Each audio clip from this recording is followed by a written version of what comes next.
நேசரேசுவில் நான் என்றும் பாடி துதித்திடுவேன். யோர்தானதி போன்ற சோதனையிலும் சோர்ந்தமிழ்ந்து வாழாதே. விஜயதும் நீயோடு பாதுகாக்க என்றும் பாடுவேன். விஜயதும் நீயோடு பாதுகாக்க என்றும் பாடுவேன். இயேசு என்னும் நாமமே என் ஆத்துமாவின் கீதமே. என் நேசரேசுவில் நான் என்றும் பாடி துதித்திடுவேன். என் நேசரேசுவில் நான் என்றும் பாடி துதித்திடுவேன். பாலனையே மறப்பினும் நான் மறவேன் என்று சொன்னதா, நீ என்னை அவர்களிந்து தீபப்பா என்றும் தாழ்த்தி என்னை அவர்களிந்து தீபப்பா என்றும் ஓடுவேன். இயேசு என்னும் நாமமே என் ஆத்துமாவின் கீதமே. என் நேசரேசுவில் நான் என்றும் பாடி துதித்திடுவேன். என் நேசரேசுவில் நான் என்றும் பாடி துதித்திடுவேன். சர்வசித்திக்குமே சுவிசேஷத்தை சொல்லுங்கள் என்ற கட்டளையே ஆவியாக்குமாவும் தேவயாவும் இன்று கொண்டு செய்வோம். ஆவியாக்குமாவும் தேவயாவும் இன்று கொண்டு செய்வோம். இயேசு என்னும் நாமமே என் ஆத்துமாவின் கீதமே. என் நேசரேசுவில் நான் என்றும் பாடி துதித்திடுவேன். என் நேசரேசுவில் நான் என்றும் பாடி துதித்திடுவேன்.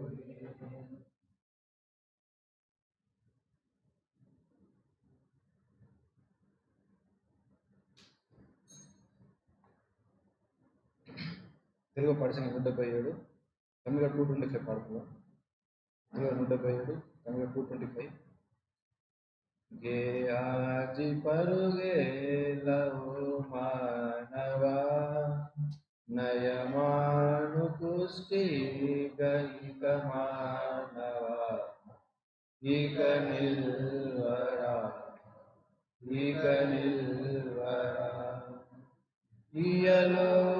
इयलोकमासिंप परुगेलरा गेयादिनीयंदु कनिపించరా. इयलोकमासिंप परुगेलरा गेयादिनीयंदु कनिపించరా. శాపాల పాలాయ గమనించరా తిలకించరా. శాపాల పాలాయ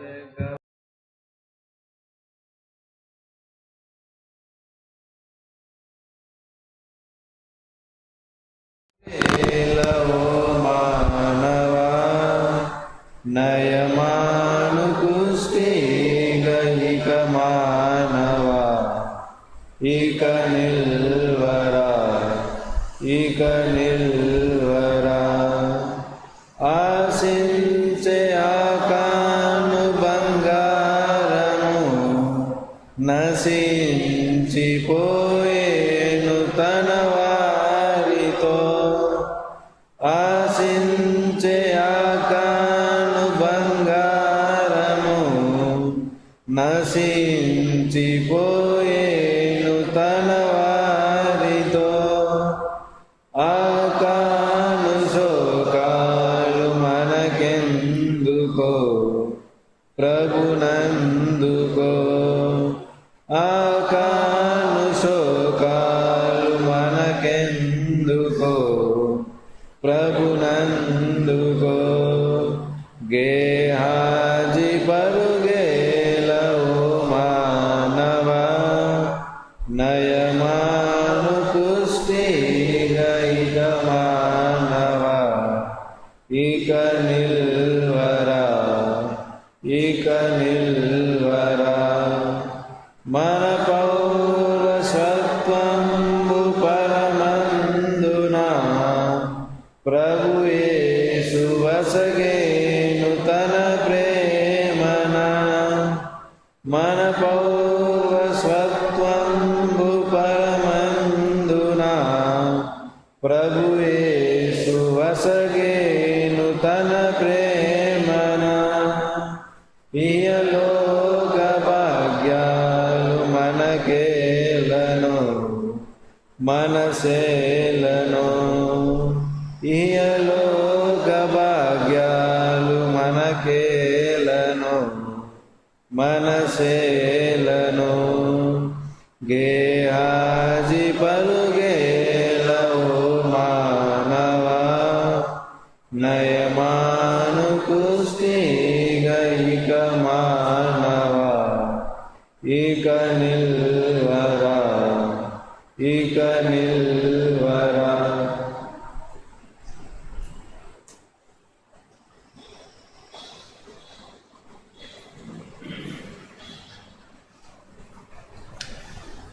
Number 95, on the branch, 95. Time is filled with transition, not of earth on who can stand. Build your hopes on things eternal, hold to God's unchanging hand. Hold to God's unchanging hand. Hold to God's unchanging hand. Build your hopes on things eternal. Hold to God's unchanging hand. Trust in Him who will not leave you, whatsoever years may bring. If by earthly friends forsaken, still more closely to Him cling. Hold to God's unchanging hand. Hold to God's unchanging hand. Build your hopes on things eternal. Hold to God's unchanging hand. When your journey is completed, if to God you have been true, fair and hope to home in glory, your enraptured soul will view. Hold to God's unchanging hand. Hold to God's unchanging hand. Build your hopes on things eternal. Hold to God's unchanging hand.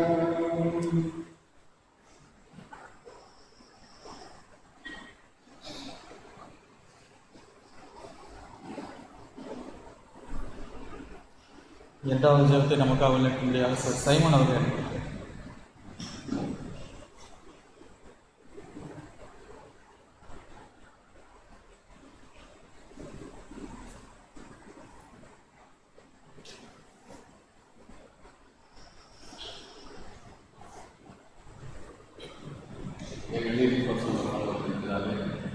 இந்த வாரத்தில் முதலாம் நாளாக சொல்லுகிறோம்.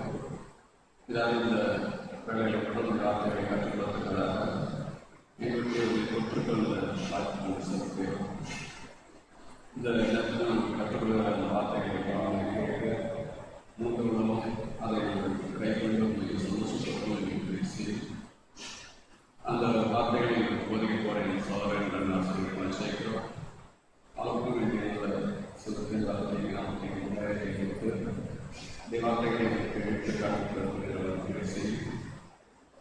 ஊழியத்தை செய்கிற சகோதரிகள் ஆசிரியர்களும் அந்த சகோதரர்கள் ஒவ்வொருவரையும் நாங்கள் ஆசிரியர்கள் இந்த வேலையை நாங்கள் இந்த வார்த்தைகளை பேசி இந்த பாடல்களோடு இறக்கம் ஆசிரியர்கள் மிகவும் பேசலாம். ஆமென். இந்த வேளையில் நமக்கு நீதிமொழியில் புஸ்தகம் தேவனுடைய வார்த்தைகளை போதிக்கும்படியாக டி ஜான்சன் அவர்களையும் மொழியாக்கம் செய்யும்படியாக காவிரி ஆசிரியர் அவர்களையும் கொடுக்கிறேன்.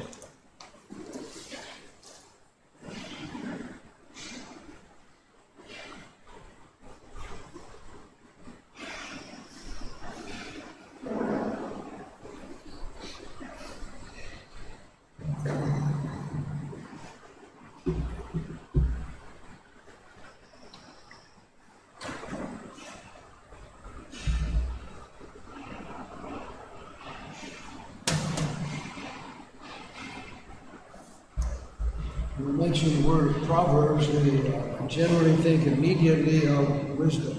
நீதிமொழிகள் என்ற வார்த்தையை பயன்படுத்தும் போது உடனடியாக ஞானம் என்கிற காரியத்தை நாம் இங்கே கவனிக்கூடியதாக இருக்கின்றோம். The Lord promised Solomon that nobody would forget him as long as the sun and the moon were in the sky. Sorry? Solomon was promised Okay. the Lord would not forget him. ஆகையால் சாலமோனுக்கு என்ன வாக்குத்தத்தம் பண்ணப்பட்டிருந்தது என்று சொன்னால் வானம் பூமியும் அங்கே நட்சத்திரங்களும் இல்லாமல் போனாலும் அவர் மறக்கப்படுவதில்லை என்பதாக அவருக்கு வாக்குத்தத்தம் பண்ணப்பட்டிருக்கிறது. And it's true he was rich and there are supposedly people richer than he is today. ஆகையால் அவர் ஐஸ்வர்யவான் என்பது உண்மைதான். ஆனால் அவரை பார்க்கும் இன்னைக்கு ஜனங்கள் ஐஸ்வர்யவான்களாக இருக்கிறார் என்பது உண்மைதான். And how many are renowned for their wisdom? ஆனால் எத்தனை பேர் ஞானத்திற்கு பெயர் பெற்றவர்களாக இருக்கிறார்கள்? So men can recognize this wisdom from time to time. ஆகையால் மனிதர்கள் அவ்வப்பொழுது இந்த ஞானத்தை அடையாளம் கண்டு கொள்கிறார்கள். And we know that every single proverb has wisdom in it. ஆகையால் ஒவ்வொரு தனிப்பட்ட நீதிமொழியிலும் கூட இந்த ஞானமானது காணப்படுவதை நம்மால் பார்க்க முடிகிறது.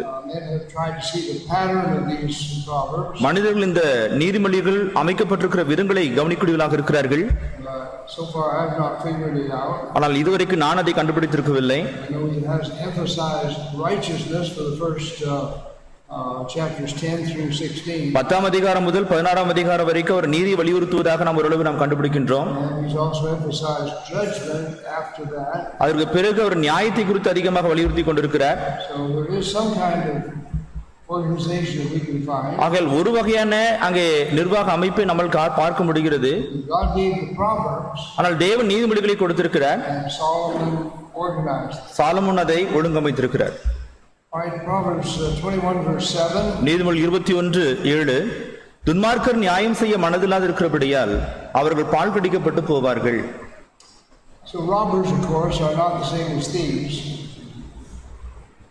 Robbers and thieves are not the same. Stealer, thief, stealer. But we have no such a word. துன்மார்க்கர்கள் நியாயம் செய்ய மனதில்லாதிருக்கிறார்கள் என்று நாம் வேதத்திலே வாசிக்கின்றோம். We got two different words. ஆங்கிலத்தில் எங்களுக்கு ரெண்டு வித்தியாசப்பட்ட வார்த்தை இருக்கிறது. A thief steals when you're not looking. திருடன் என்ற வார்த்தையானது நீங்கள் காணாதிருக்கின்ற போது திருடுகிறவன் தான் திருடன். And a robber hurts you or your possessions in order to get what he wants. ஆனா கொள்ளைக்காரன் என்பவன் உங்களுக்கு அவனுக்கு என்ன வேண்டுமோ அதை உங்களுக்கு கண்களுக்கு முன்பாகவே அவன் அதை எடுத்துக்கொள்ள முடியும். So which one would you rather meet? நீங்கள் யாரை சந்திக்க விரும்புகிறீர்கள்? A thief does you less harm. திருடன் உங்களுக்கு மிக குறைவான தீங்கு செய்யக்கூடியவனாக இருப்பான். This robber damages what you have or damages you. இந்த கொள்ளைக்காரன் உங்களுக்கு உள்ளதையும் அவன் தீங்குண்டாக்குவான், உங்களுக்கும் அவன் தீங்குண்டாக்குவான். So why will it destroy them? ஆகையால் ஏன் அவர்களை அழித்து போட விரும்புகிறார்? It destroys their hearts. அவருடைய இருதயத்தை அழித்து போடக்கூடியதாக இருக்கிறது. And God turns against them. தேவன் அவர்களுக்கு விரோதமாக அதை திருப்பக்கூடியவராக இருக்கிறார். What's the reason why the robbery destroys them? கொள்ளையானது அவர்களை ஏன் அழித்து போடுகிறது? They refuse to do judgment. அவர்கள் நியாயம் செய்ய மனதில்லாது இருக்கிறபடியால். And we need to understand God's judgment. ஆகையால் தேவனுடைய நியாயத்தை நாம் புரிந்து கொள்ள வேண்டிய அவசியமானது இருக்கிறது. As judging what is good and bad. நியாயம் என்பது எது சரி எது தவறு என்பதை தீர்ப்பு செய்வதாக இருக்கிறது. Judging what is bad and what is worse. ஆகையால் எது தீமை எது மிகவும் மோசமான தீமையாக இருக்கிறது என்பதையும் தீர்ப்பு செய்வதாக இருக்கிறது. Jeremiah 22. எரேமியா 22ஆம் அதிகாரம் 15 and 16. 15-16 வசனங்கள். நீ கேதுரு மர மாளிகையில் உலாவுகிறபடினாலே ராஜாவா இருப்பாயோ? உன் தகப்பன் போஜனமானம் பண்ணி நியாயமும் நீதியும் செய்தபோது அவன் சுகமாய் வாழ்ந்திருக்கவில்லையோ? அவன் சிறுமையும் எளிமையுமானுடைய நியாயத்தை விசாரித்தான், அப்பொழுது சுகமாக வாழ்ந்தான். அப்படி செய்வதல்லவோ என்னை அறிகிற அறிவு என்று கர்த்தர் சொல்லுகிறார். So God's judgment of Josiah was that he was far better than any of the other kings. ஆகையால் தேவன் யோசியாவை குறித்து கொடுக்கக்கூடிய சாட்சி என்னவென்றால், யார் ஒருவரை பார்க்கலும் அவர் அதிகமாக நீதி நியாயம் செய்திருக்கிறார் என்பதை குறித்து சொல்கின்றார். அது யூதாவின் ராஜாவாக இருக்கிறார். அதில் தாவீது உள்ளடங்க மாட்டார். இருப்பினும் தேவன் அவரிடத்தில் ஏன் பிரியமுள்ளவராக இருந்திருக்கிறார்? அவன் நீதியும் நியாயமும் செய்திருக்கிறார். நீதிமன்றத்தில் அவர் எவ்விதமாக நியாயம் விசாரித்தார் என்பதை குறித்து கூட அவர் குறிப்பிடுகின்றார். அவன் நீதிமன்றத்திற்கு வெளியும் அவர் எப்படி தீர்ப்பு செய்தார் என்பதை குறித்து அவர் குறிப்பிடுகிறார். அவர் சிறுமையும் எளிமையான நியாயத்தை விசாரித்திருக்கிறார். கர்த்தர் கேட்கிறார், இதுவல்லவோ என்னை அறிகிற அறிவு என்று அவர் கேட்கிறார். ஆகையால் தேவனை நாம் அறிந்து கொள்வது எப்படி? அவருடைய நியாயத்தை நாம் அறிந்தவர்களாக இருக்க வேண்டும். அவருடைய பிரமாணங்களையும் அறிந்தவர்களாக நாம் காணப்பட வேண்டும். யாக்கோபு 5ஆம் அதிகாரம் 1 முதல் 6 வசனங்கள். ஐஸ்வர்யவான்களை கேளுங்கள், உங்கள் மேல் வரும் நிர்பந்தங்கள் நிமித்தம் அலறி அழுங்கள். உங்கள் ஐஸ்வர்யம் அழிந்து உங்கள் வஸ்திரங்கள் பொட்டரித்து போயின. உங்கள் பொன்னும் வெள்ளியும் துருப்பிடித்தது. அவைகளுள்ள துரு உங்களுக்கு விரோதமாக சாட்சியாயிருந்து அக்னி போல் உங்கள் மாம்சத்தை தின்னும். கடைசி நாட்களிலே பொக்கிஷத்தை சேர்த்தீர்கள். இதோ உங்கள் வயல்களை அறுத்த வேலைக்காரருடைய கூலி உங்களால் அநியாயமாய் பிடிக்கப்பட்டு கூக்குரலிடுகிறது. அறுத்தருடைய கூக்குரல் சேனைகளுடைய கர்த்தரின் செவிகளில் பட்டது. பூமியிலே நீங்கள் சம்பிரமமாய் வாழ்ந்து சுகபோகத்தில் உழந்தீர்கள். கொளுத்தவைகளை அடிக்கும் நாளிலே நடக்கிறது போல் உங்கள் இருதயங்களை போஷித்தீர்கள். நீதிமானை நீங்கள் ஆக்கணிக்குள்ளாக தீர்த்து கொலை செய்தீர்கள். அவன் உங்களோடு எதிர்த்து நிற்கவில்லை. So what's God's judgment of someone that works for somebody else? ஒருவருக்காக வேலை செய்கிறவரை குறித்து தேவனுடைய தீர்ப்பு அல்லது நியாயம் என்னவாக இருக்கிறது? He told the Israelites, as soon as he's finished working, you pay. ஆகையால் இஸ்ரவேலர்கள் என்ன அவங்களுக்கு என்ன கட்டளை கொடுக்கப்படுதுன்னா, ஒரு வேலை செய்து முடித்தவுடனே அவங்களுடைய கூலியை கொடுத்துடணும். And how do these people get rich? ஆனா இந்த மக்கள் எவ்விதமாக பணக்காரர் ஆகிறார்கள்? They're not being fair. அவர்கள் நியாயமாக நடந்து கொள்கிறதில்லை. தேவனுடைய நியாயங்களை அவர்கள் பின்பற்றுவதும் கிடையாது.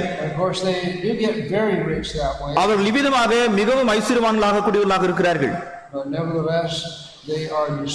இருப்பினும் அவர்கள் பால் கடிக்கப்பட்டு போவார்கள் அல்லது அழிந்து போவார்கள் என்று சொல்கிறார். ஆகையால் துன்மார்க்கருடைய கொள்ளை அவர்களை அழித்து போடும் என்று சொல்லுகிறார்.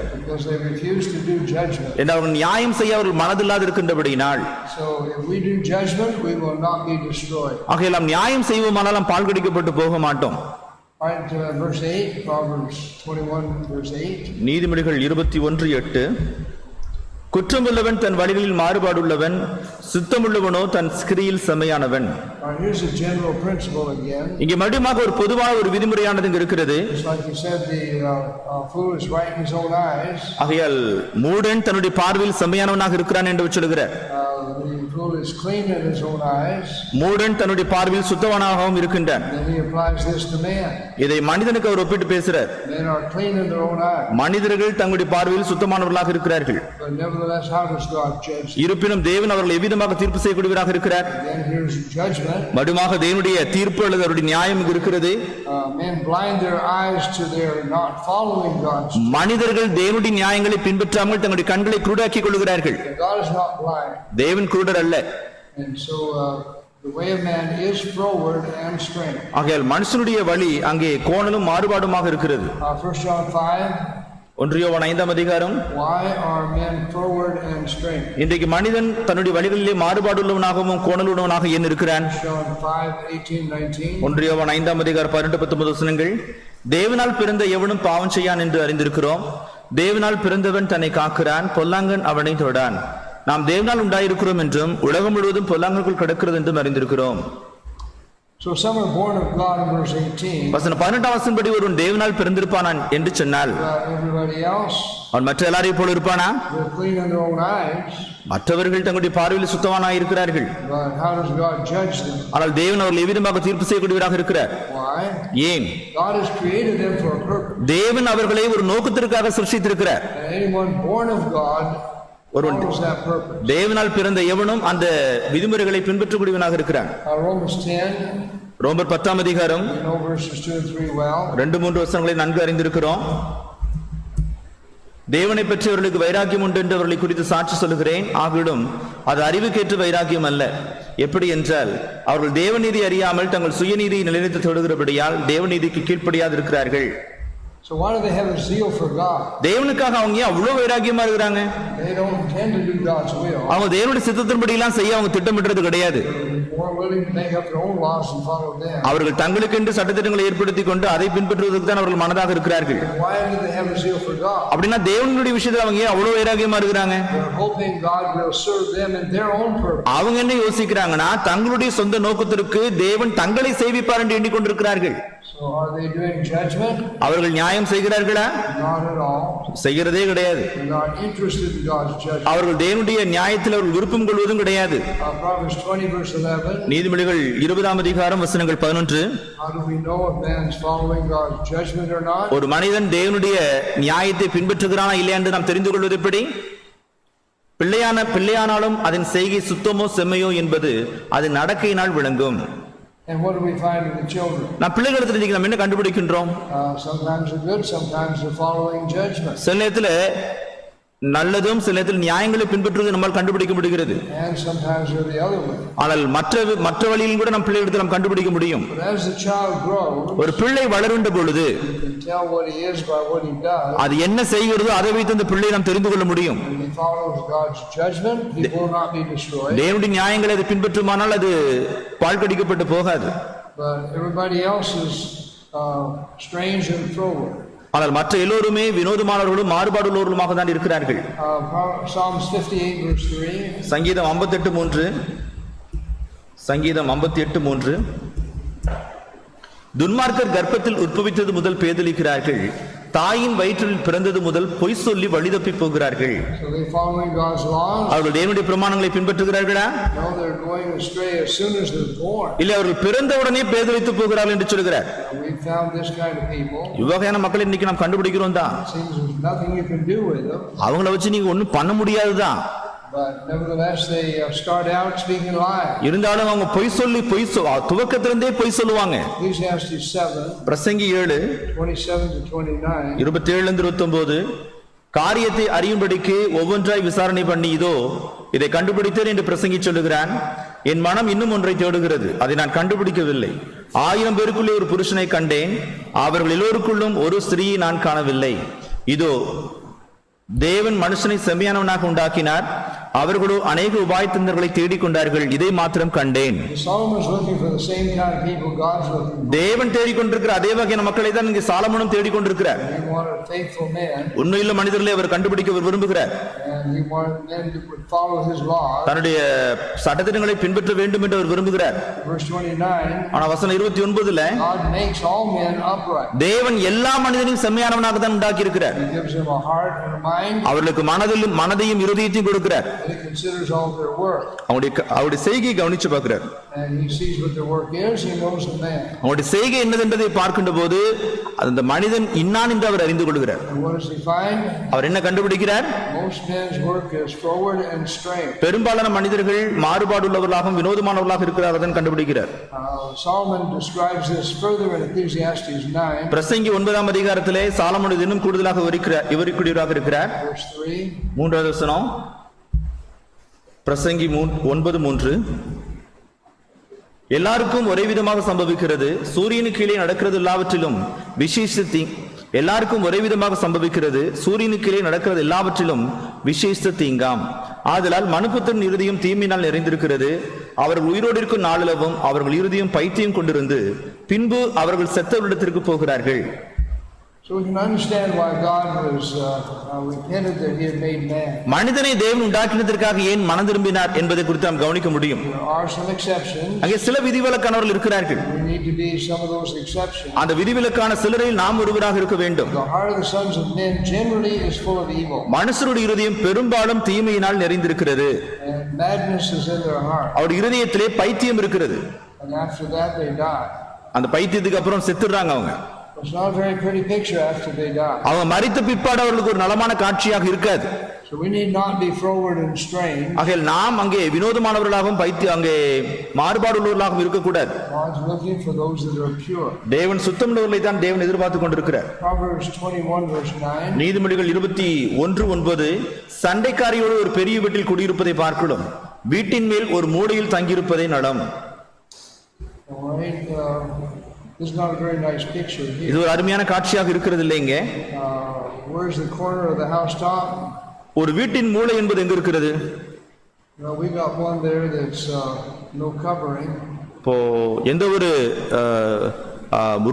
கூரை இல்லாமல் நமக்கு கூட ஒன்று இருக்கிறது. Anybody want to sleep there tonight? யாராவது ராத்திரி அங்க போய் படுத்துக் கொள்ள விரும்புறீங்களா? Well, that's better than being in a house with a brawling woman in a wide house. ஆனால் பெரிய வீட்ல ஒரு சண்டைக்காரியோடு குடியிருப்பதை பார்க்கலாம், அந்த வீட்ல தங்குறது நலம் என்று சொல்லுகிறார். It's 40:79. இந்த சண்டைக்காரி என்ற வார்த்தையானது 40:79. And it's a variation of 40:66 in Hebrew. இது எபிரேய மொழியில 40:66 கூட வேறுபடுத்தி காண்பிக்கப்படுகிறது. It's to have a contest or a quarrel. சண்டை போடுகிறவர்கள் என்று அர்த்தம் அதுக்கு. So if you have a contest, is you try to be last or first? ஒரு போட்டியின் வரும்போது நீங்க முதல்ல இருக்க விரும்புவீங்களா கடைசியா இருக்க விரும்புவீங்களா? நீங்க தான் எப்போ முதல்ல இருக்க விரும்புவீங்க. Comes the Hebrew word to rule. பாருங்கள், இந்த வார்த்தை எதிலிருந்து வருதுன்னா ஆளுகை செய்வது என்ற வார்த்தையிலிருந்து வருது. So there's a woman that wants to rule a house. இங்கே ஒரு ஸ்திரீ வீட்டை ஆளுகை செய்ய விரும்புகிறாள். It's strange how many times he mentions the same woman. ஆனா இதே ஸ்திரீயை குறித்து அவர் எத்தனை முறை வேதாகமத்திலே குறிப்பிடுகிறார் பார்க்கும்போது ரொம்ப வினோதமாக இருக்கிறது. Proverbs 27:15. நீதிமொழிகள் 27:15 அடைமழை நாளில் ஓயாத ஒழுக்கம் சண்டைக்காரியான ஸ்திரீயும் சரி. We like to get rain, but not every day, all day, every day. நமக்கு மழை பெஞ்சா பிடிக்கும் தான், ஆனா எப்பவும் நாள் முழுவதும் பெஞ்சிட்டு இருந்தா பிடிக்காது. And after a while it gets old.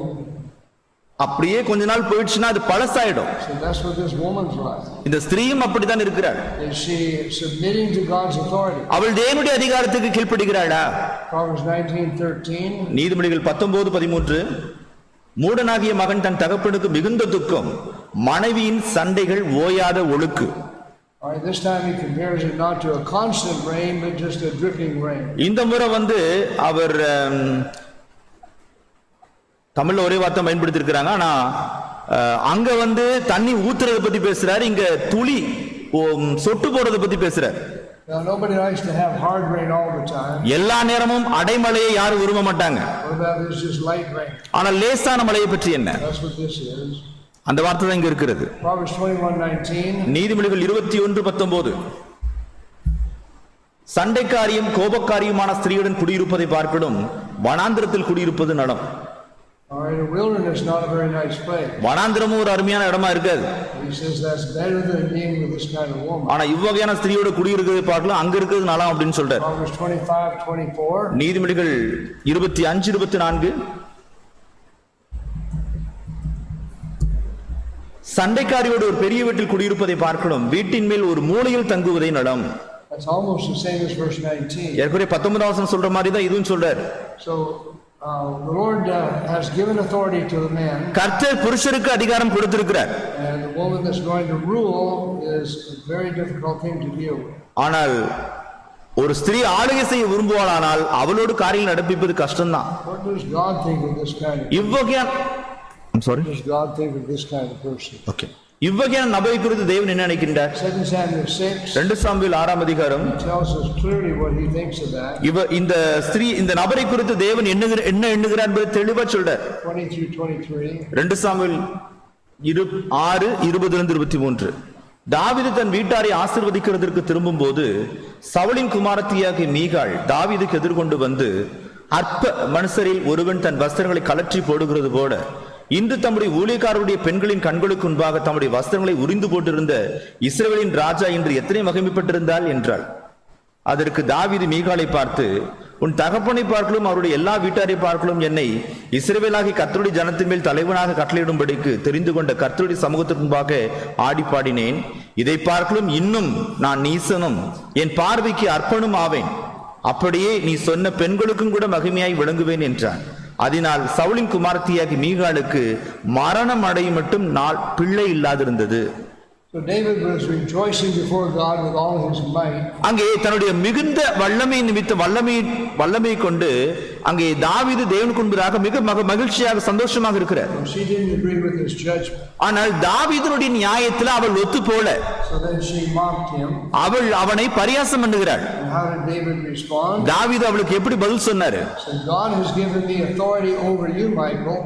மிகாள், உனக்கு மேல தேவன் எனக்கு அதிகாரம் கொடுத்திருக்கிறார். He made me not just your head, he made me king.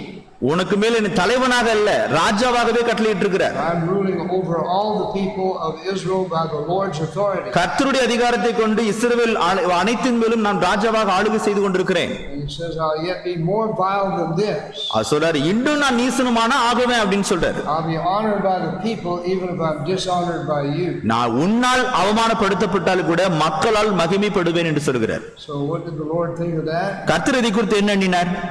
He said Michael did not have any children. மீகாளுக்கு பிள்ளை இருக்காதுன்னு சொல்லிட்டார். Now previously it said she raised several other children. இதுக்கு She raised several other children. அவள் மற்ற அநேக பிள்ளைகளை வளர்த்திருக்கிறாள். But when anyone refuses God's authority, what does God think? ஆனால் தேவனுடைய அதிகாரத்தை எதிர்த்து நிற்கிற யார் ஒருவரை குறித்து தேவன் என்ன எண்ணுகிறார்? What does the world teach us? உலகம் இன்றைக்கு நமக்கு என்ன கற்றுக் கொடுக்கிறது? Some have learned quite well. சிலர் நல்லா தான் கத்துக்கிட்டு இருக்காங்க. They're going to be the head of the house. அவங்க தான் வீட்டுக்கு தலையா இருப்பாங்க. All right, Proverbs 21 verse 10. நீதிமொழிகள் 21:10. துன்மார்க்கருடைய மனம் பொல்லாப்பை செய்ய விரும்பும், அவன் கண்களில் அவன் அயலானுக்கு இரக்கம் கிடையாது. All right, the soul of a wicked man. தமிழ்ல மனம் இருக்குது, ஆத்துமா. There's a bad man, 76. இது ஒரு கெட்ட மனிதன் தான் இவன். And he desires evil. அவன் பொல்லாப்பை செய்ய விரும்புகிறான். Why? ஏன்? If he desired righteousness, he couldn't get rich or control others. பாருங்கள், அவன் நீதிமானாய் இருந்தா மற்றவங்களை கட்டுப்படுத்த முடியாது, மற்றவங்க மேல அவன் ஆளுகை செய்ய முடியாது. He wants full control. மற்றவங்க முழு கட்டுப்பாடு வேணும்னு விரும்புறான். He wants many possessions. நிறைய சொத்து வேணும்னு விரும்புறான். So when the neighbor is there, அங்கே அயலான் இருக்கின்ற போது does he treat the neighbor right? அயலான சரியா நடத்துவானா? No favor in his eyes for the neighbor. அவனுடைய அயலானுக்கு அவன் கண்களை இரக்கம் தயவு கிடைக்காது. Psalms 109 101 சங்கீதம் 17. வசனம் 17. We have this kind of people. இவ்வகையான மக்கள் இருக்குதான் செய்யறாங்க. 109 சங்கீதம் 17. சாபத்தை விரும்பினான், அது அவனுக்கு வரும். அவன் ஆசீர்வாதத்தை விரும்பாமல் போனான், அது அவனுக்கு தூரமாய் விலகிப்போம். So this man, of course, it's referring to Judas Iscariot. அப்போ இந்த வேத வாக்கியமானது யூதாஸ் இஸ்காரியோத்தை குறித்து பேசிக் கொண்டிருக்கிறது. And he loved to curse. அவன் சாபத்தை விரும்பினான். He hated men. மனுஷரையே அவன் விரும்பாமல் போனான். He refused to bless anybody. யாரையும் ஆசீர்வதிக்க அவன் மறுத்து விட்டான். Well, the wicked are like that. துன்மார்க்கர்கள் அப்படிதான் இருக்கிறார்கள். They're not going to try and help you. யாரும் அவங்க உங்களுக்கு உதவி செய்ய விரும்ப மாட்டாங்க. They want you to serve them. நீங்க தான் அவங்களுக்கு சேவை செய்யணும்னு விரும்புவாங்க. John 3 யோவான் 3 20 and 21. 20 வசனங்கள். பொல்லாங்கு செய்கிற எவனும் ஒளியை பகைக்கிறான், தன் கிரியைகள் கண்டிக்கப்படாதபடிக்கு ஒளியினிடத்தில் வராதிருக்கிறான். சத்தியத்தின்படி செய்கிறவனோ தன் கிரியைகள் தேவனுக்குள்ளாக செய்யப்படுகிறது என்று வெளியாகும்படிக்கு ஒளியினிடத்தில் வருகிறான் என்றார். How many of our rulers seek to know God's will? நம்மில் எத்தனை ஆட்சியாளர்கள் தேவனுடைய சட்டத்தின்படி அவர்கள் செய்ய விரும்புகிறார்கள்? How many people in the world seek to know God's will? உலகத்தில் இருக்கக்கூடிய எத்தனை பேர் இன்றைக்கு தேவனுடைய சட்டத்தின்படி செய்ய விரும்புகிறார்கள்? Why not? ஏன் விரும்புவதில்லை? Somebody said, I read the Proverbs and then I quit. அப்ப யாரோ சொன்னாரு, நான் நீதிமொழிகள் வாசிக்க ஆரம்பிச்சேன், அப்புறம் வாசிக்கிறது நிறுத்திட்டேன்னு சொன்னாரு. And they said, why'd you quit? அப்போ நம்ம கேட்டோம், ஏன் நிறுத்திட்டீங்கன்னு. He said, because every time I read it, it kicks me. ஏண்டா ஒவ்வொரு முறையும் வாசிக்கும் போது என்ன உரைச்சிக்கிட்டே இருக்கு அப்படின்னு சொன்னாரு. Well, they won't come to the light. அப்படிப்பட்டவங்க ஒளியிடத்துல வரமாட்டாங்க. They don't want to know what they are. உண்மையாகவே தாங்கள் யார் என்று அவங்க தெரிஞ்சுக்க விரும்ப மாட்டாங்க. These Proverbs help us to see. ஆனால் இந்த நீதிமொழிகள் நாம் யார் என்பதை நாம் காண்பதற்கு உதவிகரமாக இருக்கிறது. It's God's mirror. இது தேவனுடைய கண்ணாடி. Proverbs 5 நீதிமொழிகள் 5 8 through 14. 8 முதல் 14. உன் வழியை அவளுக்கு தூரப்படுத்து, அவளுடைய வீட்டின் வாசலை கிட்டிச் சேராதே. சேர்ந்தால் உன் மேன்மையை அந்நியர்களுக்கும் உன் ஆயுசின் காலத்தை கொடூருக்கும் கொடுத்து விடுவாய். அந்நியர் உன் செல்வத்தினால் திருப்தி அடைவார்கள், உன் பிரயாசத்தின் பலன் புறத்தியாருடைய வீட்டிலே சேரும். முடிவிலே உன் மாம்சமும் உன் சரீரமும் உருவழியும் போது நீ துக்கித்து, ஐயோ போதகத்தை நான் வெறுத்தேனே, கடிந்து கொள்ளலே என் மனம் அலட்சியம் பண்ணினதே, என் போதகரின் சொல்லை கேளாமலும் நான் எனக்கு உபதேசம் பண்ணினவர்களுக்கு என் செவியை சாயாமலும் போனேனே, சபைக்குள்ளும் சங்கத்துக்குள்ளும் கொஞ்சம் குறைய எல்லா தீமைக்கும் உள்ளானேனே என்று முறையிடுவாய். 14ஆம் வசனத்துல இப்போ தவற ஒப்புக்கொண்டு என்ன பிரயோஜனம்? For some reason God often opens the eyes at the end of man's life. ஏதோ காரணத்துக்காக தேவனானவர் ஒரு எல்லா மனுஷருடைய முடிவின் அவருடைய ஆயுசின் முடிவு காலத்தில் அவருடைய கண்களை திறந்து விடுகிறார். He would turn if God would give him time. தேவன் அவனுக்கு அவகாசம் கொடுத்தா அவன் திருந்துவான். Not because he loves God. தேவனை அன்பு கூறுகிறான் என்பதற்காக அவன் திருந்த மாட்டான். He doesn't want to go to hell. அவன் நரகத்துக்கு போக விரும்பலன்றக்காக திருந்த விரும்புவான். God knows what these people are. அப்ப இந்த மனிதர்கள் இன்னார் என்று தேவனுக்கு தெரிகிறது. That's a sad picture. அது ஒரு துக்கமான காட்சி தான். Proverbs 21:11. நீதிமொழிகள் 21:11. பரியாசக்காரனை தண்டிக்கும் போது பேதை ஞானமடைவான், ஞானவான் போதிக்கப்படும் போது அறிவடைவான். Two kinds of people here. ரெண்டு வகையான மக்கள் இருக்கிறாங்க. Scorner and a wise man. பரியாசக்காரன் ஞானி. And what happens when a scorner is punished? ஒரு பரியாசக்காரன் தண்டிக்கப்படும் போது என்னாகிறது? This is interesting. இது ரொம்ப சுவாரஸ்யமாக இருக்கிறது. There's a simple man. இங்க ஒரு பேதை இருக்கிறான். And the simple man is made wise. பேதை ஞானியாகிறான்.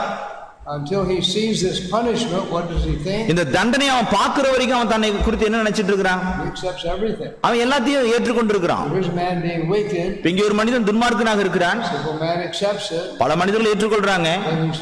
The scorner is punished. அப்ப இந்த பரியாசக்காரன் தண்டிக்கப்படும் போது Then the simple man says, "Well, I better not do that." அப்ப பேதை சொல்லுகிறான், இதை நான் செய்யாதிருந்தா நலமா இருக்கும்னு நினைக்கிறேன் அப்படின்னு சொல்றான். He hasn't grown in much wisdom. ஆனா இன்னும் அதிக ஞானத்துல அவன் வளரல. He does listen. ஆனா குறைந்தபட்சம் அவன் செவி கொடுக்கிறான். Proverbs 1. நீதிமொழிகள் 1:20-22. 20-22 வசனங்கள். ஞானமானது வெளியினின்று கூப்பிடுகிறது, வீதிகளில் சத்தமிடுகிறது. அது சந்தடியுள்ள தெருக்களின் சந்திலும் ஒளிமுக வாசலில் நின்று கூப்பிட்டு பட்டணத்தில் தன் வார்த்தைகளை வசனித்து சொல்கிறது. பேதைகளே, நீங்கள் பேரமே விரும்புவதும், நிந்தனைக்காரரே, நீங்கள் நிந்தனையில் பிரியப்படுவதும், மதியினரே, நீங்கள் ஞானத்தை வெறுப்பதும் எதுவரைக்கும் இருக்கும்? So whose judgment is this in verse 22? 22ஆம் வசனம் இருப்பது யாருடைய தீர்ப்பாக அல்லது நியாயமாக இருக்கிறது? How does God see man? தேவன் மனிதனை எப்படி காண்கிறார்? At least 3 different ways here. குறைந்தபட்சம் 3 வித்தியாசப்பட்ட வழிகளில் காண்கிறார். A simple man, பேதை, a scorner, பரியாசக்காரன், and a fool. மதியினன். What's the difference between these 3? மூவருக்கு இடையில் வித்தியாசம் என்ன? Proverbs 14:15 tells the simple man. பேதை யார் என்பதை குறித்து 14ஆம் அதிகாரம் 15ஆம் வசனமானது சொல்லுகிறது. நீதிமொழிகள். பேதையானவன் எந்த வார்த்தையை நம்புவான்? விவேகியோ தன் நடையின் மேல் கவனமாக இருக்கிறான். So he just accepts everything you say. சொல்லப்படுற எல்லாத்தையும் நம்பிடுவான். No defense, nothing, just he accepts everything. பாதுகாப்பு எதுவும் இருக்க, சொல்ற எல்லாத்தையும் நம்பிடுவான். All right, what about the scorner? ஆனா பரியாசக்காரனை பற்றி என்ன? Proverbs 1:7. நீதிமொழிகள் 1:7. கர்த்தருக்கு பயப்படுதலே ஞானத்தின் ஆரம்பம், மூடர் ஞானத்தையும் போதகத்தையும் அசட்டை பண்ணுகிறார்கள். So looking at fools first. முதல்ல மூடனை குறித்து படிச்சிருவோம். So what's the definition of a fool here? மூடன் என்றால் அர்த்தம் என்ன? A fool despises wisdom and instruction. மூடன் ஞானத்தையும் போதகத்தையும் அசட்டை பண்ணுகிறான். Why? ஏன்? Proverbs 1. நீதிமொழிகள் 1:20-22. 20-22. Sorry, verse 22. 22வது வசனம் மன்னிக்கணும். பேதைகளே, நீங்கள் பேதமை விரும்புவதும், நிந்தனைக்காரரே, நீங்கள் நிந்தனையில் பிரியப்படுவதும், மதியினரே, நீங்கள் ஞானத்தை வெறுப்பதும் எதுவரைக்கும் இருக்கும்? There's another description of the fool. இங்கே மூடனை பற்றி அல்லது மதியினனை பற்றி இன்னொரு விவரம் இருக்கிறது. He despises wisdom and instruction. அவன் ஞானத்தையும் போதகத்தையும் வெறுக்கிறான். And he hates knowledge. அறிவை வெறுக்கிறான். Proverbs 18:2, more description of the fool. இன்னும் மூடனை பற்றி கூடுதல் விவரமானது இருக்கிறது. 18ஆம் அதிகாரம் 2வது வசனத்துல, மூடன் ஞானத்தில் பிரியம் கொள்ளாமல் தன் மனதில் உள்ளவைகளை வெளிப்படுத்த பிரியப்படுகிறான். So who does the fool listen to? ஆகையால் மூடன் யாருக்கு செவி கொடுக்கிறான்? You got something he doesn't know, he doesn't want. அவனுக்கு தெரியாத ஒண்ணு நீங்க சொன்னீங்கன்னா எனக்கு வேண்டான்றான் அவன். If he doesn't get it from himself, he's going to reject it. அவனே அவனிடமிருந்து பெற்றுக்கொள்ளாத பட்சத்தில் அவன் எல்லாவற்றையும் புறக்கணிப்பான். So the simple man believes everything. பேதை எல்லாத்தையும் நம்புவான். And the fool believes nothing. மூடன் எதையும் நம்ப மாட்டான். So is there a difference? வித்தியாசம் இருக்கிறதா? Both are pretty bad. ரெண்டு பேருமே ரொம்ப மோசமா தான் இருக்கிறாங்க. We got a worse one. அதுக்காட்டிலும் மோசமான ஒருத்தன் இருக்கிறாங்க. Verse 22, verse 10. நீதிமொழிகள் 22:10. பரியாசக்காரனை தோத்தி விடு, அப்பொழுது வாது நீங்கும், விரோதமும் அவமானமும் ஒழியும். All right, here's your scorner. இங்கே பரியாசக்காரன் இருக்கிறான். What does he cause? அவன் எதற்கு காரணத்தை அல்லது எதற்கு காரணமாக இருக்கிறான்? If you put him away, there's no contention. அவனை துரத்தி விட்டோம்னா சண்டே இருக்காதுங்க. There's no strife. சண்டை இருக்காது. There's no insult. விரோதம் அவமானமும் இருக்காது. So what does the scorner cause? அப்படியானால் பரியாசக்காரன் எதற்கு காரணமாக இருக்கிறான்? What about this woman that's constantly fighting? தொடர்ந்து சண்டை போட்டுக் கொண்டிருக்கிற இந்த சண்டைக்காரியை பற்றி என்ன? Described here. அவளை பற்றி இது விவரிக்கிறதா? The scorner is very proud. அங்கே பரியாசக்காரன் ரொம்ப பெருமைக்காரனாக இருக்கிறான். Verse 21. நீதிமொழிகள் 21 Verse 24. 24. It doesn't say the fool is proud. மூடன் பெருமையாக இருக்கிறான்னு அவர் சொல்லல. And the simple certainly not proud. பேதை நிச்சயமாவே பெருமையா இல்ல. But who is? ஆனா யார் பெருமைக்காரனாக இருக்கிறது? Verse 21, 24. நீதிமொழி 21 24. அகங்காரமும் இடும்பும் உள்ளவனுக்கு பரியாசக்காரன் என்று பெயர். அவன் அகந்தையான சினத்தோடு நடக்கிறான். All right, so he's proud and haughty. அவன் அகங்காரமும் இடும்பும் உள்ளவனாக இருப்பான். And he's angry and he's proud. அவன் அகந்தையான சினத்தோடு நடக்கிறான். So why does he scorn? அவன் ஏன் பரியாசம் பண்றான்? He feels like he's above everybody else. எல்லாருக்கும் மேல அவன் தான் மேன்மையானவன் என்று உயர்ந்தவன் என்று எண்ணிக்கொள்கிறான். What did the Pharisee do with the sinner? பரிசேயர்கள் பாவியிடத்தில் எப்படி நடந்து கொண்டாங்க? He was better than the sinner. பாவியக்காரர்கள் தாங்கள் மேன்மையானவர் என்று எண்ணிக்கொண்டார்கள். This is the scorner. இதுதான் பரியாசம். So when we're dealing with scorners and fools, ஆகையால் மூடரிடத்திலும் பரியாசக்காரத்திலே நம் காலில் நடப்பிக்கின்ற போது simple believe everything. பேதை எல்லாத்தையும் நம்பிடுவான். Fool doesn't listen to anybody. மூடன் யார் சொல்றதையும் கேட்க மாட்டான். And the scorner doesn't listen to anybody. பரியாசக்காரன் யாருக்கும் செவி கொடுக்க மாட்டான். He's got pride behind him. ஆனா அவனுக்கு பின்னடியாக பெருமையானது இருக்கிறது. All right, so back in Proverbs 21:11, அப்படி நீதிமொழி 21:11 வருகிறோம். பரியாசக்காரனை தண்டிக்கும் போது பேதை ஞானமடைவான், ஞானவான் போதிக்கப்படும் போது அறிவடைவான். so a scorner punished gives the wise the simple wisdom. ஆகையால் பரியாசக்காரன் தண்டிக்கப்படும் போது பேதை ஞானமடைகின்றான். And Proverbs 9 verses 7 and 8. நீதிமொழிகள் 9ஆம் அதிகாரம் 7-8 வசனங்கள். What should we do with the scorner? பரியாசக்காரன் நாம் என்ன செய்யணும்? பரியாசக்காரனை கண்டிக்கிறவன் லட்சியம் அடைகிறான், துன்மார்க்கனை கண்டிக்கிறவன் தன்னை கரைப்படுத்திக் கொள்கிறான். பரியாசக்காரனை கடிந்து கொள்ளாதே, அவன் உன்னை பகைப்பான். ஞானமுள்ளவனை கடிந்து கொள், அவன் உன்னை நேசிப்பான். So should we reprove a scorner? பரியாசக்காரனை கடிந்து கொள்ளலாமா? First of all, he'll hate us. முதலாவது அவன் நம்ம பகைப்பான். Then he'll make sure that we're being shamed. அதுக்கப்புறம் நம்ம அவமானப்பட்டுருவோமான்றதை உறுதிப்படுத்திக்குவான். And you just don't want to get around a scorner. பரியாசக்காரன் பக்கத்திலே போக கூடாது. A fool is not going to listen to you. மூடன் உங்களுக்கு செவி கொடுக்க மாட்டான். So who's left? இப்ப யார் தான் மிச்சமா இருக்கா? Well, there's the simple. பேரை தான் மிச்சமா இருக்கிறான். We can work with them. He'll listen. அவன்கிட்ட வேலை செய்யலாம், அவன் செவி கொடுப்பான்.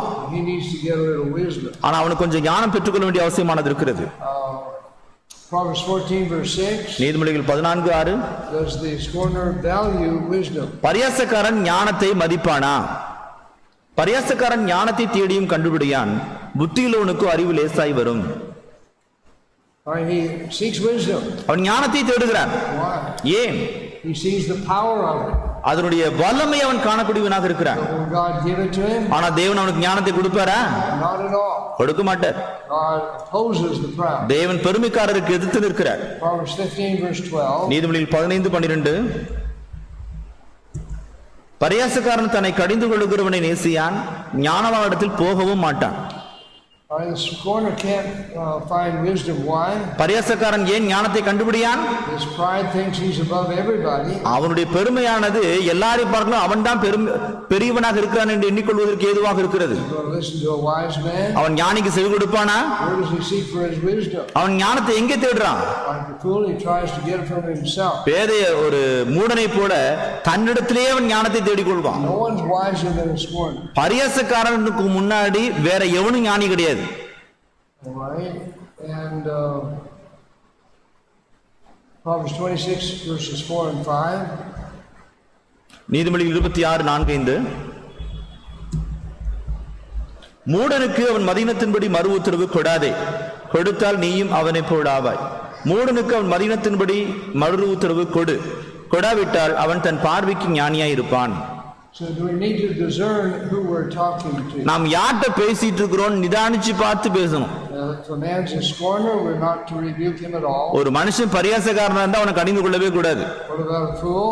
ஒருவேளை நாம் பேசிக்கிட்டு நபர் மூடனா இருந்தால் You you don't want to speak like he does. அவன் பேசுற மாதிரி நீங்களும் பேசக்கூடாது.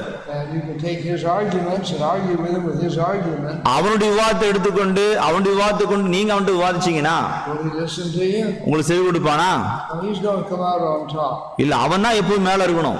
And he'll despise anything you say. நீங்க சொல்ற எல்லாத்தையும் அற்பமா பரியாசம் பண்ணுவான். So what's the only way we can answer a fool correctly? அப்ப சரியாக மதியீனனுக்கு நாம் உத்தரவு கொடுப்பதற்கான சரியான வழி என்ன?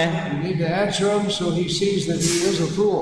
அவனுக்கு நாம் பதிலளிக்கும் போது அவன் மூடன் என்று அவனுக்கு தெரிகிற மாதிரி பதில் சொல்லணும். How did Jesus deal with the Pharisees? இயேசு பரிசேயரிடத்தில் எப்படி காரியத்தை நடப்பித்தார்? When they got finished dealing with Jesus, what did they think of themselves? இயேசு அவரிடத்தில் பேசி முடித்த பிற்பாடு பரிசேயர்கள் தங்களை குறித்து என்ன நினைச்சாங்க?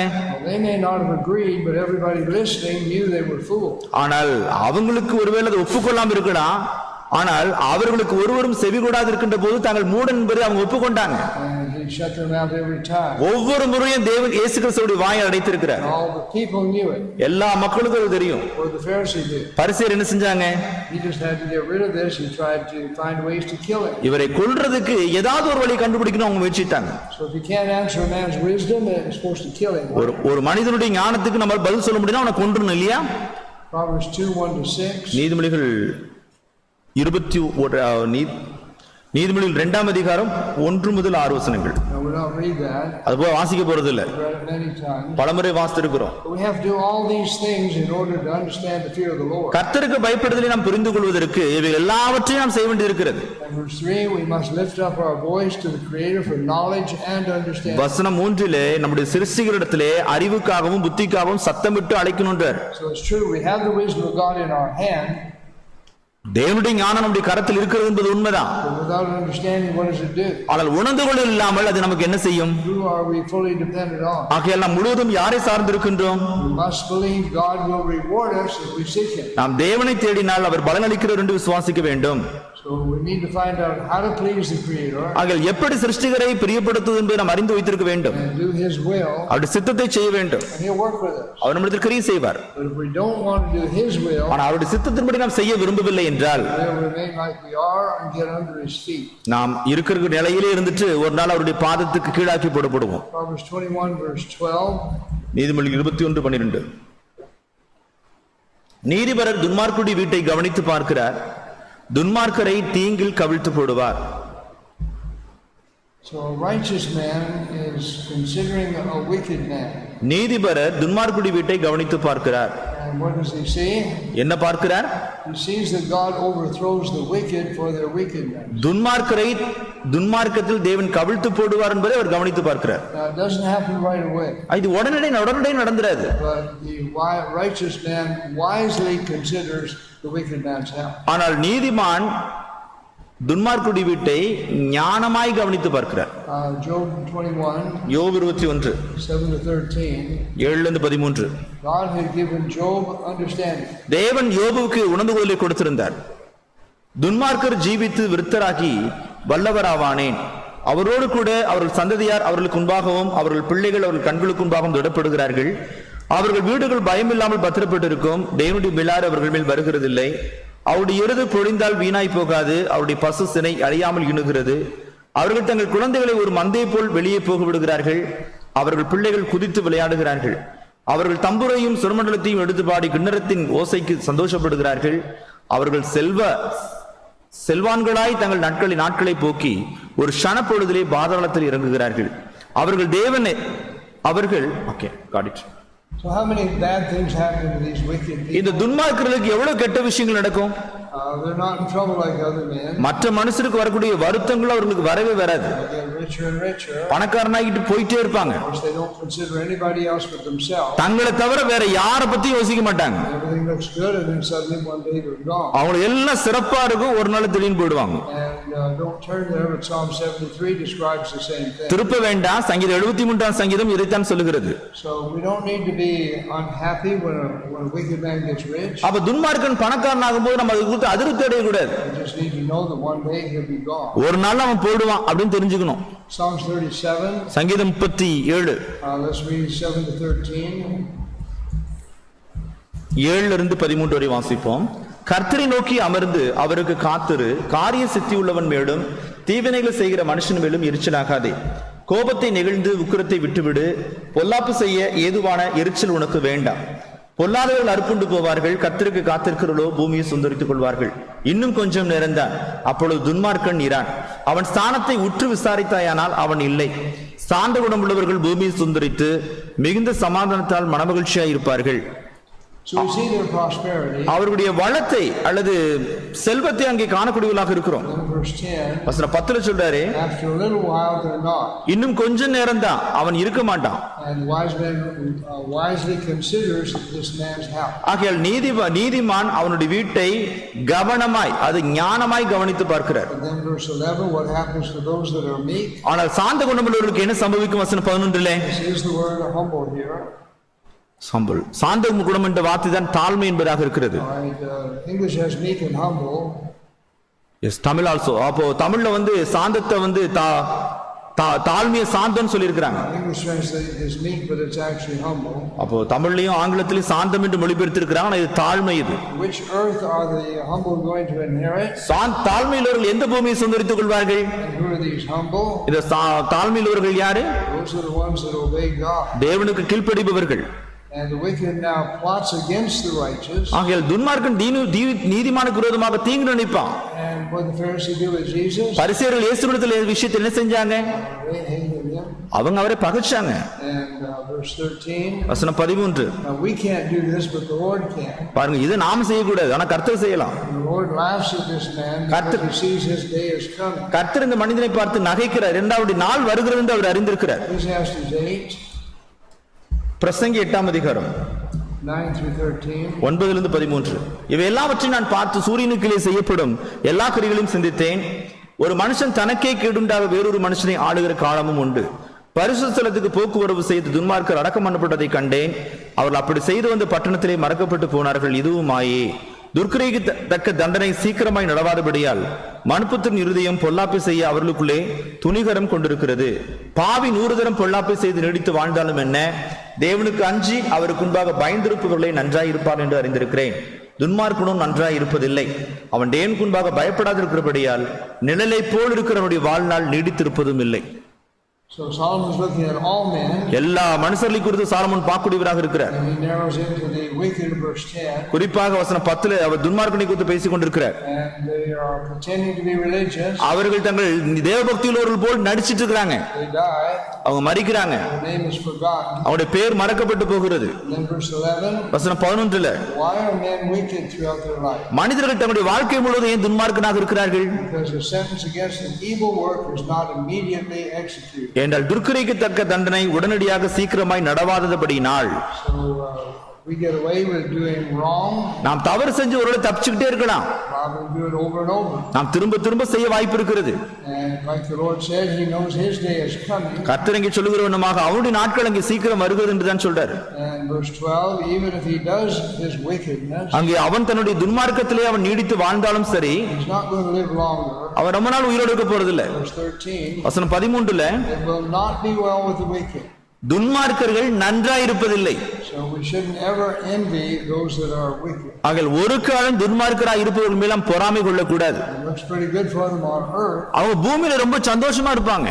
But what happens in the end? ஆனா அவருடைய முடிவில் என்ன சம்பவிக்கும்? Proverbs 21 verse 13. நீதிமொழி 21:13. ஏழையின் கூக்குரலுக்கு தன் செவி அடைத்துக் கொள்ளுகிறவன் தானும் சத்தமிட்டு கூப்பிடும் போது கேட்கப்பட மாட்டான். So there's a promise here. இங்கே ஒரு வாக்குத்தத்தம் செய்யப்படுகிறது. It's part of God's wisdom. தேவனுடைய ஞானத்தில் இது ஒரு பாகமாக இருக்கிறது. Sometimes we are not empathetic with the poor. சில நேரத்தில் நாம் ஏழையின் மேல் இரக்கமாக இருப்பதில்லை. And so we refuse to help him. அவனுக்கு உதவி செய்ய மாட்டோம், மறுத்துடுவோம். And he makes a promise here. தேவன் நமக்கு ஒரு வாக்குத்தத்தம் ஒன்றை செய்கிறார். That same man is going to cry to God in need also. அதே மனிதனுக்கு தேவை என்று சொல்லிட்டு தேவனிடத்தில் கூப்பிடுவான். And God makes a promise he's not going to hear. தேவன் செவி கொடுக்க மாட்டேன் என்று அப்படிப்பட்டவனுக்கு வாக்குத்தத்தம் செய்கிறார். That's what he says in Proverbs 1. நீதிமொழிகள் 1 அவர் தான் சொல்றார். The fool, the scorner, and the simple அங்கே பேதை, மூடன், பரியாசக்காரனை பற்றி சொல்றார். At the end of their life, they'll see what's happened. தங்களுடைய வாழ்க்கையின் முடிவிலே தங்களுக்கு என்ன சம்பவிக்க போகிறது என்பதை அவர்கள் பார்க்கின்ற பொழுது, I want wisdom. எங்களுக்கு ஞானம் வேணும்னு கேட்பாங்க. To please God or just not to know the தேவனை பிரியப்படுத்துவதற்காக ஞானம் கேட்கிறாங்களா, நரகத்துக்கு போக கூடாதுக்காக ஞானம் கேட்கிறாங்களா? They had a chance to please God. தேவனை பிரியப்படுத்துவதற்கு போதுமான அவகாசம் கொடுக்கப்பட்டது. What should our mind be if we don't want to be with them? அப்ப அவர்களோடு கூட நாம் இல்லாதிருக்கின்ற போது இருக்க கூடாது என்றால் நம்முடைய மனம் என்னவாக இருக்கணும்? We need to study these Proverbs and the rest of the Scripture to find out what pleases God. இந்த நீதிமொழிகளை படிக்கணும், மற்ற வேத வாக்கியங்களை படித்து தேவனுக்கு எது பிடிக்கும் என்று கற்றுக்கொள்ள வேண்டும். Humbling ourselves to obey the commands of God.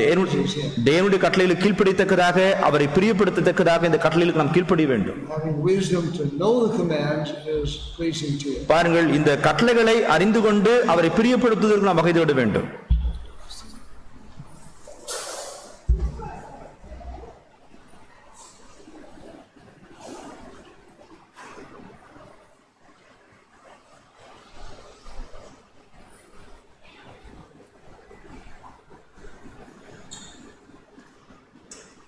சபைக்கான அறிவிப்பானது இருக்கிறது.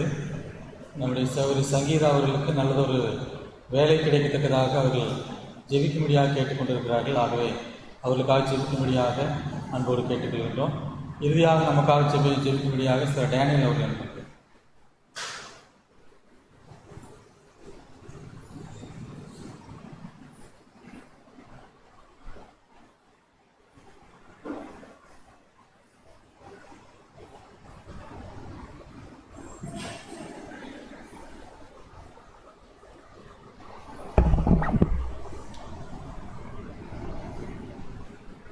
ஜெயிப்போம்.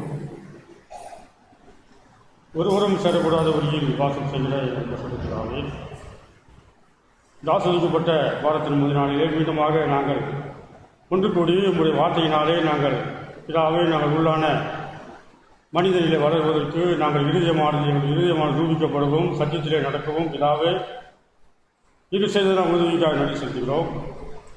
பசு பிதாவே நாங்கள் கிடைத்தான உங்களுடைய வார்த்தையை நாங்கள் அதை உணர்ந்து கொண்டு அதன்படி நடக்கவும் பிதாவை நாங்கள் உண்டான மனிதனிலே வளர்ந்து பிதாவை நாங்கள் நாளுக்கு நாள் பிதாவை விருத்தி அடைவதற்கு உங்களுடைய சத்தியத்திலே நாங்கள் வளர உதவி செய்கிறோம். பசு பிதாவை நாங்கள் ஞானம் நூலாக இருந்து பிதாவை நாங்கள் கேட்டது போல நாங்கள் உங்களுடைய வார்த்தைக்கு விரோதமான காரியங்களில் ஈடுபடாமல் பிதாவே சத்தியத்தை உங்களுடைய ஞானம் என்ன என்பதை அறிந்து கொண்டு அதன்படி நடக்க உதவி செய்கிறோம். பசு பிதாவே இந்த வார்த்தைகளை கேட்கக்கூடி வந்ததான சகோதரர்கள் சகோதரிகள் சிறு பிள்ளைகள் ஒருவரையும் ஆஸ்வதித்து பிதாவை நாளுக்கு நாள் வளர்வதற்கு அவர் உதவி செலுத்துகிறோம். உணர்ந்து கொள்ள தருவான் சொல்கிறோம். பசுத்த பிதாவே நாங்கள் கூடி வந்ததான ஒவ்வொரு காரியங்களையும் ஆஸ்வதியும் பிதாவே இந்த வாரத்தின் முதல் நாளிலே நாங்கள் ஒன்று கூடி நாங்கள் மேலும் மேலும் வளர்வதற்கு நீங்கள் செய்த உதவிக்கு நன்றி செலுத்துகிறோம். இப்படிப்பட்ட வார்த்தைகளை பொதித்தான சகோதரியை ஆஸ்வதிக்கும்படியாகவும் பிதாவை நாங்கள் இன்னும் அவர் வளர்வதற்கு அந்த வார்த்தையானது எங்களுக்கு கோஜன்களாக இருக்கிற அப்படின்னாலே அவர் மேலும் மேலும் ஆஸ்வதித்து மீண்டுமாக பிதாவை வந்து எங்கள் சத்தியத்தை அறிவிப்பதற்கு இன்னும் ஞானத்தையும் ஆரோக்கியத்தையும் தரும் சொல்கிறோம். அவருக்கு மொழியாக்கத்துக்கு உரியார்ந்த சகோதரியும் ஆஸ்வதிக்க சொல்கிறோம். அவரையும் அவருடைய குடும்பத்தாரையும் ஆஸ்வதிக்க சொல்கிறோம். பிதாவை நாங்கள் சத்தியத்திலே அதிக ஞானமுள்ளாக இருந்து பெருமையுள்ளாக இல்லாமல் சாந்தமுள்ளாக இருந்து தாழ்மையோடு நடந்து கொள்ள எங்களுக்கு இந்த உங்களுடைய வார்த்தையானது எங்களுக்கு அறிவுறுத்தப்பட்டபடினாலே நாங்கள் அதை கைக்கொண்டு நடக்க உதவி செய்கிறோம். வசதிதாவே நாங்கள் எங்களுடைய நாட்களையும் காலங்களை வீணடிக்காமல் எங்களால் கூடமான மட்டும் நாங்கள் உங்களுடைய சத்தியத்திலே கலந்து கொள்ள எங்களுக்கு நீங்கள் செய்ததான இறக்கத்துக்காக நன்றி செலுத்துகிறோம்.